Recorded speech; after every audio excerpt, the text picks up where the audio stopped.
Now, I've tried these out in a number of different colorways, and none of which I've been truly impressed by until this one. This definitely is their best version yet.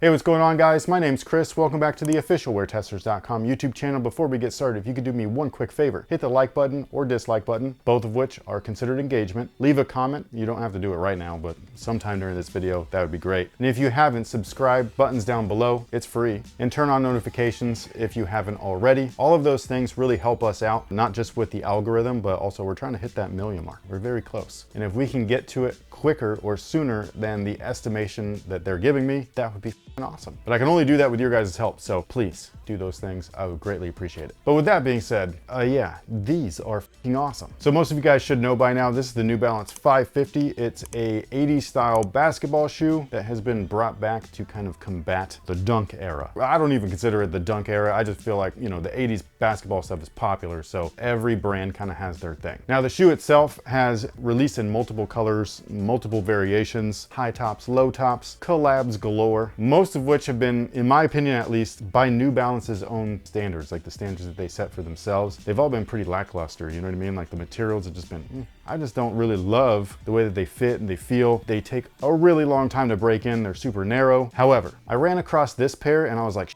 this might be the best one yet. I didn't even know that the materials were as good as they are. I just saw the mesh panels and I was like, those might be awesome. It's not until I got them in hand where I was like, oh my gosh, why couldn't every pair be made like this? These are so nice. So yeah, the outsole right here is the same as every other 550. It's thick, it's rugged, it's durable. It's definitely a massive departure from outsoles for basketball shoes today. Everything is very much like a reduced weight. This is the complete polar opposite of that. This is a lot.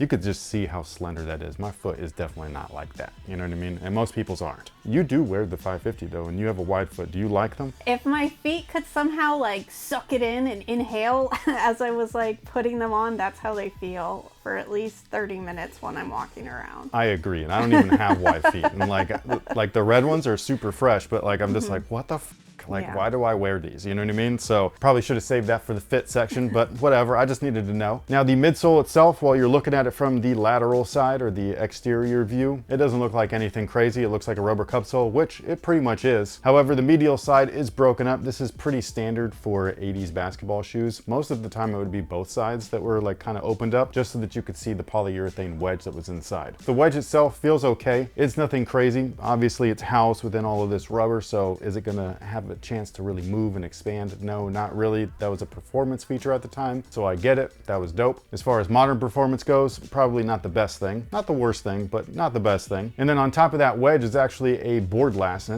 it's a stiff one too. That's what she said. But on top of that is this insole, which is only half a piece.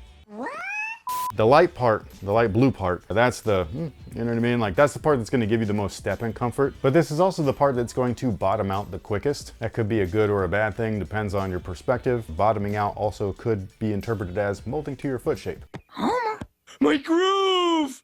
This back half though, I really like. It's more of a lightweight kind of EVA. It's like a foot cradle. It's got some molding to it and everything. So I don't think that this is a complete piece of junk insole, but I find that this is better than most. Now, like I was saying earlier, the materials on these or the material switch up, I don't know how many pairs are built like this. This is the only one that I've seen that's built like this, but if there are more, they should be advertising them. The mesh is the main body or the main underlay material, and it's actually like a really wide open-celled mesh, so I really love that. It's gonna be very breathable, it's gonna be very flexible, it's gonna be very forgiving, and super easy to break in. But what they've wrapped it all with is even better. This is not even a collab, this is just a regular ass release. You know what I'm saying? Like before, when you got a 550 or a 550 high, I can't even remember what they called them. Let me look real quick. It was the 650. I was literally gonna say 650.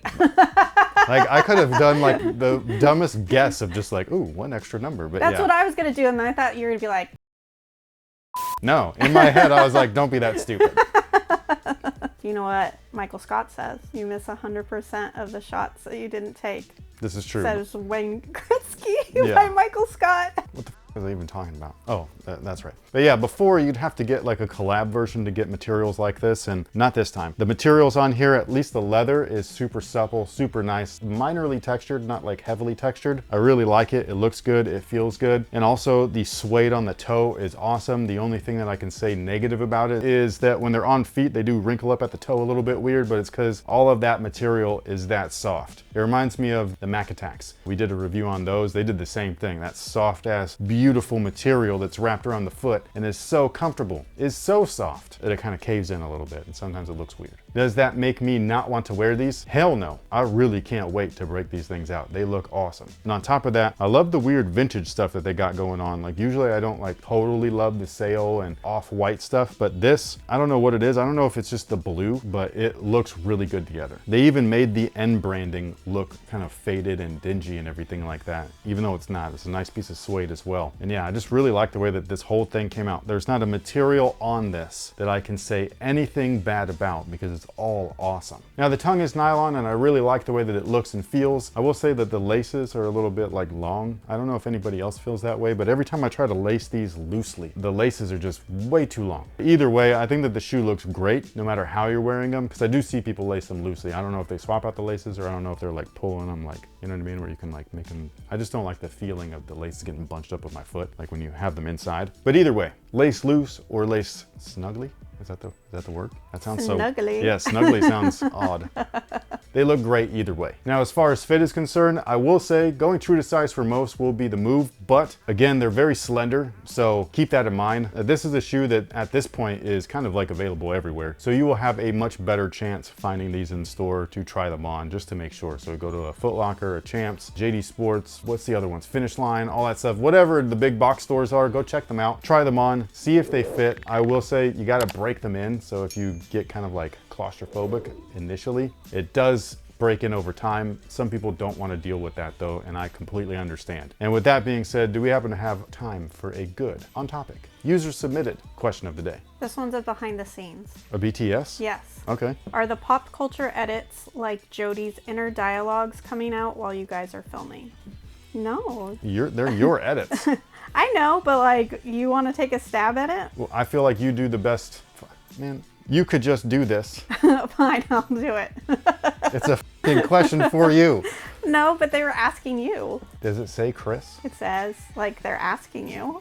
They didn't say, Jody, are these edits your?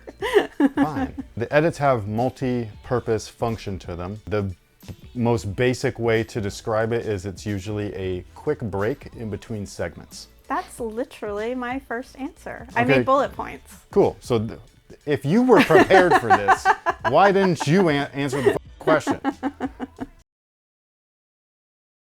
And then the next part is, yes, it's kind of her perspective or whatever, or her thoughts. So if you ever see Ducky and she's like, Yep, yep, yep. that's her literally over there being like, she's literally nodding her head as I'm like talking or whatever. And so those things will tend to be that. Sometimes it's just for sake, like it's just funny, you know what I mean? Like I'll say something or something and one of those just works, you know what I mean? They can also be used to describe a feeling, to like finish what I'm thinking. So it just really depends on what it is. There's multiple ways to use those kinds of cuts, and I feel like we do our best to use them all. Am I missing any? I'm really impressed with you. So, Okay, first off, this is unprepared, okay?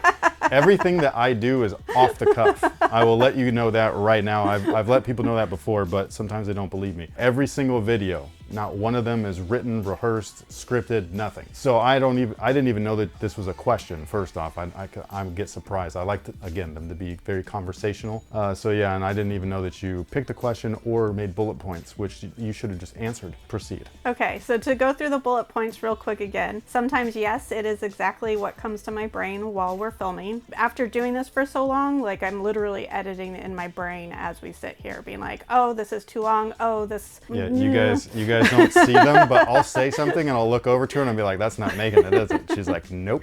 It is an easy way to end one segment and transition to the next. Sometimes it's just to cover up my own voice because we do have conversations and I feel like you don't need to hear me go, mm-hmm. Or, for example, we had a movie question last week. I can't remember what video it was on. Maybe it was the 39s, I'm not sure. But we referenced the Three Musketeers and I screamed out our favorite line.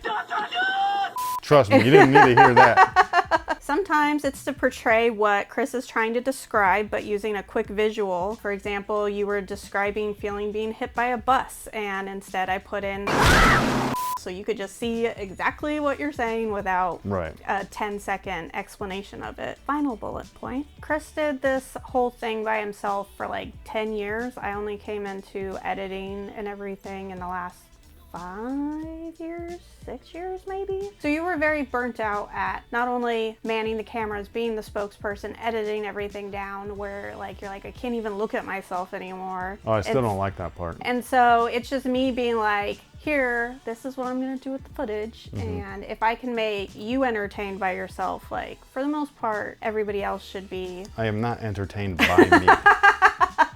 Let me make that clear, okay? If I can look over and see while you're reviewing that something made you laugh, like I feel like $1 million for at least 30 minutes. Yes, that's one of the cutscenes. It's not me. You know what I'm saying? So yeah, I am not entertaining.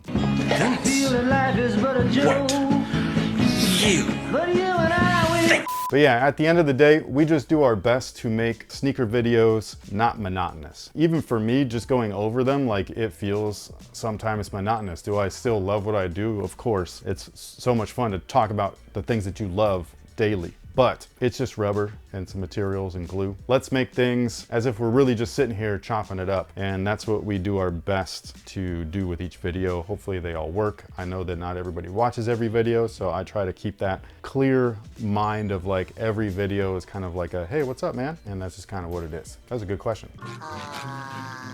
They can't answer the question. If they want to ask any other behind the scenes questions, they can. Oh yeah, issue actually them. good idea. Please leave them down below in the comment section and we will get to them obviously as soon as we can, but you know, just keep leaving them and we'll see them and eventually they'll make it into a video. And with that being said, we will catch you guys on the next one. So until then, y'all have a good one.